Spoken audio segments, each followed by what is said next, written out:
Bjorn woke up earlier than usual. Though it was noon, far from his typical wake-up time, it felt like an early morning to him. "Pop, it's good, my prince." Because of this, the servants at the Grand Duke's residence managed to avoid the wrath of His Majesty the King, Mrs. Fitz quipped with an unusual jest as Bjorn stepped out of the bathroom. A rare, gentle smile graced her face, a sight seldom seen. Bjorn returned her smile brightly and walked into the dressing room with a confident stride. The servants, busy preparing his clothes, paused momentarily before bowing their heads in respect. The smile faded from Bjorn's face as he acknowledged their greeting with a slight nod.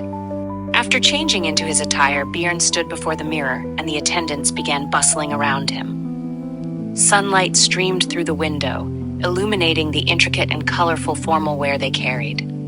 Bjorn squinted at the golden dust dancing in the light.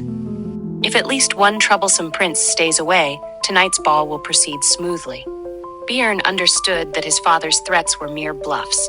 The esteemed King Philip III of Lechen, his kind-hearted father, would never resort to such drastic measures as drawing a sword against him. Yet, he chose to attend. The price for having everything he desired and enjoying a comfortable life was a duty he had to fulfill, maintaining a minimum level of responsibility that distinguished him from mere servitude. It was the path he had committed to as a Dniester. "It's done, Prince," the deacon announced, adjusting the final touches of his veil. Bjorn caught a glimpse of his reflection in the mirror and turned around. A simple, upward curl of his lips transformed his expression entirely. He began to stride towards the central porch of the Grand Duke's residence where the carriage awaited him. The faces of the attendants following him radiated admiration and joy, a reflection of their hard work. It might have been better to leave for the capital a day earlier. "I worry you'll be late for the ball due to roadblocks," Mrs. Fitz said anxiously as she reached the carriage. "That's not a bad thing," Bjorn replied playfully. "Prince!" "Should I wish for something to delay us further?" he teased as he settled into the carriage. Despite his mischievous demeanor, his movements were graceful and poised. The carriage bearing the Grand Duke departed from Schwerin Palace, with the attendants seeing them off.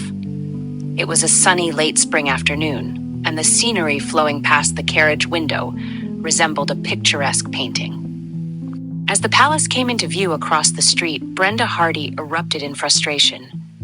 "It's all your fault, because of you." Viscount Hardy sighed heavily, casting an embarrassed glare at his wife. "What? Now you're blaming me for other people's wagon accidents?" "If you hadn't left our townhouse in the capital with bank debts, we wouldn't have arrived at the palace in such a disgraceful manner on prom night," Brenda shot back. Viscount Hardy, weary of her relentless complaints, fell silent. Amid the chaos, their daughter Erna gazed out the window, her expression dazed. Schwerin was a city near the capital, Bern. It wasn't too far to travel by wagon, yet their arrival had been significantly delayed due to the accident. Although the ball had already commenced, to Erna, that reality felt like a distant concern. It would have been better if the road had remained closed indefinitely. With tears welling in her eyes, Erna looked down. Arriving at the royal palace in such an embarrassing dress felt unbearable. She wished she could leap from the carriage. When she first saw the dress, she had firmly refused to wear it. If not for Lisa, who pleaded with her not to go back to the countryside, insisting she would be kicked out if she didn't wear this outfit, she would never have done something so vulgar. Unable to bear the thought of attending the ball in such shame, yet unwilling to let her innocent maid suffer, Erna compromised by covering her shoulders with a lace shawl. Though not entirely satisfied, the Viscount reluctantly agreed. "You must perform well with what you've learned, Erna. Do you understand?" Viscount Hardy insisted as they passed the grand entrance of the palace. Learn? What had she learned? Erna struggled to recall, but her mind was blank. Meanwhile, the palace loomed closer. Her hands trembled as they clutched the lace shawl around her shoulders. "Viscountess! What on earth is this?"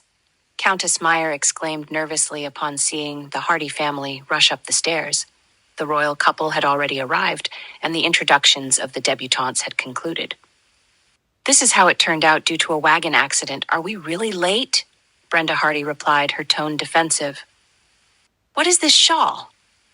Countess Meyer asked, her voice laced with urgency. I'm sorry, madam. This was the best we could manage, Brenda quickly explained, her attention focused on Erna, who was hiding the beauty of her dress beneath the shawl. I wouldn't have been able to get her into the wagon without it. You can't imagine how stubborn she was, Brenda added, making excuses. Countess Meyer shook her head in frustration, seizing Erna's wrist and quickly ascending the stairs. Brenda Hardy's incompetence only fueled her anger. Countess, please give me just a moment, Erna pleaded. Miss Hardy, His Majesty the King is already here. How much longer do you need? Countess Meyer retorted. Erna sighed, but Countess Meyer was unyielding. It was impossible to refine the girl's awkwardness in such a short time. Instead, presenting the innocent country girl as a charming spectacle might yield better results.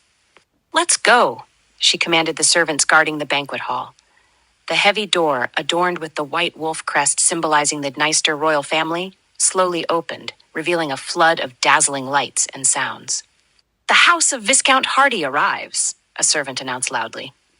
As the eyes of the assembled nobles turned toward them, Victoria Meyer sensed an opportunity. This unexpected entrance would benefit them far more than a standard introduction as one of many debutantes. Exchanging glances with the hurried Viscount Hardy, Countess Meyer took the shawl from Erna, who stood frozen in shock. Realizing too late what was happening, Erna struggled to reclaim it, but her efforts were in vain. Let's go, Miss Hardy, Countess Meyer urged, pushing Erna forward with a firm hand. The beautiful prize of the season was thrust into the spotlight, unprepared for the dazzling light that awaited her. Erna could hardly breathe. That was all she could manage to think. Even standing silently, her heart raced as if it might burst, and her breath felt trapped in her throat. Taking a deep breath, Erna lifted her gaze. The expansive, opulent hall was filled with people as magnificent as the surroundings. As she steadied her shaking legs and took a hesitant step forward, she soon came to a halt again, reminded of her appearance. Erna shrugged her shoulders, scanning the crowd for a familiar face. Yet all she saw were strangers and overwhelming lights. Gradually, the scene began to blur, like a painting washed away. What should I do? Erna looked around once more, trembling like a frightened animal in a den of wild beasts. Then, amid the whispers of the crowd, she heard an announcement. Prince Bjorn is entering. The name sent a ripple of excitement through the banquet hall, capturing everyone's attention in an instant.